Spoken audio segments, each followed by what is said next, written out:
Should you wrap your beef short ribs? Hello everyone, thanks for tuning in. I'm Pitmaster Steve Gao, and in this video we're going to barbecue some beef short ribs wrapped versus unwrapped. Then we're going to compare them to see which method is superior. For the purposes of this video, I'm going to evaluate the wrapped and unwrapped ribs based on 4 categories: taste, tenderness, appearance, and ease of cooking. Then we'll see which one is the clear winner. The process of cooking with each method is very important for understanding my final scoring, so make sure to watch the whole video. All right, let's get cooking.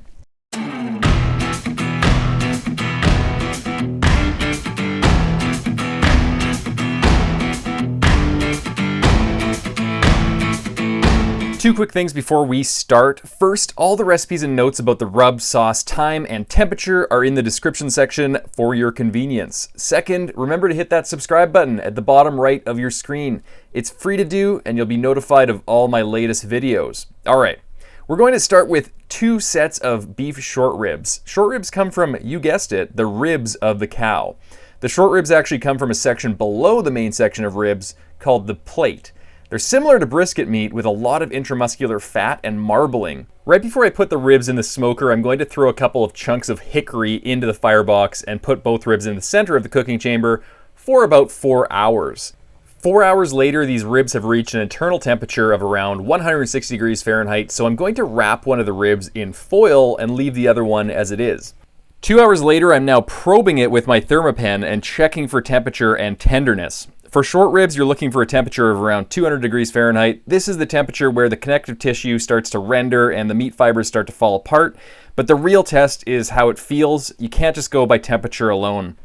Now that I've let them rest, it's time to start the test. I've enlisted the help of my wife, so I have an extra point of view on each set of ribs, so it's a bit more impartial of a test, and also because she would be very unhappy if I ate all the ribs myself. In the appearance category, the unwrapped ribs are noticeably more charred on the outside. They have a lot more bark formation, and the bark is drier. The wrapped ribs also have bark, but you can definitely tell there's less of it and there's more moisture on the outside.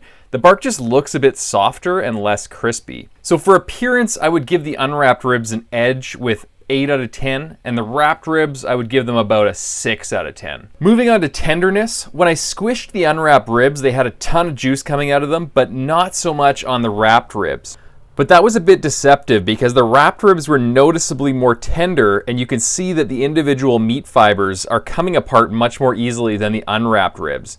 The unwrapped ribs had more of like a steak type consistency, and they were harder to pull apart with our teeth. You can also see how the wrapped ribs were coming apart in my hands, almost like strands of pulled pork. So for tenderness, I'm giving the wrapped ribs the edge with 9 out of 10. And the unwrapped ribs, I'm giving them 6 out of 10 for tenderness. As for taste, my wife really liked the taste of the unwrapped ribs a lot more, and she also liked how there was more bite to it. I agree with this, and I also thought the unwrapped ribs had a lot more flavor. The unwrapped version had a great taste as well, but the bark was softer and had less flavor. So this was closer, but I'd give the unwrapped ribs an edge with about 9 out of 10 for flavor, and the wrapped ribs, I'm giving them 7 out of 10. Now, the final category is ease of cooking. The wrapped ribs were a lot faster to cook and finished much sooner than the unwrapped ribs. They were also much more tender in the end, and I probably could have left them on the grill for a lot longer, probably an extra few hours, and they still would have been really tender.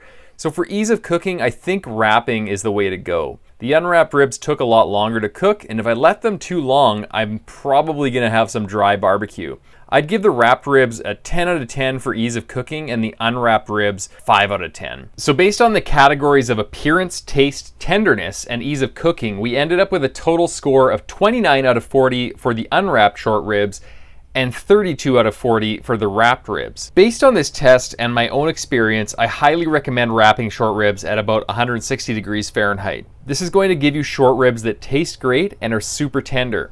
It's a guaranteed way to make great barbecue. So if you only buy short ribs once or twice a year and you don't want to screw them up, definitely wrap them at 160 degrees. Alright guys, if you enjoyed this video, go ahead and hit that subscribe button so you can get updates on all my latest videos. And if you disagreed with my rating system for these short ribs, or maybe if you loved it, or you have any thoughts on how to improve it, please leave a comment below. Thanks a lot guys, I really hope your next short rib cook turns out as great as these ones did.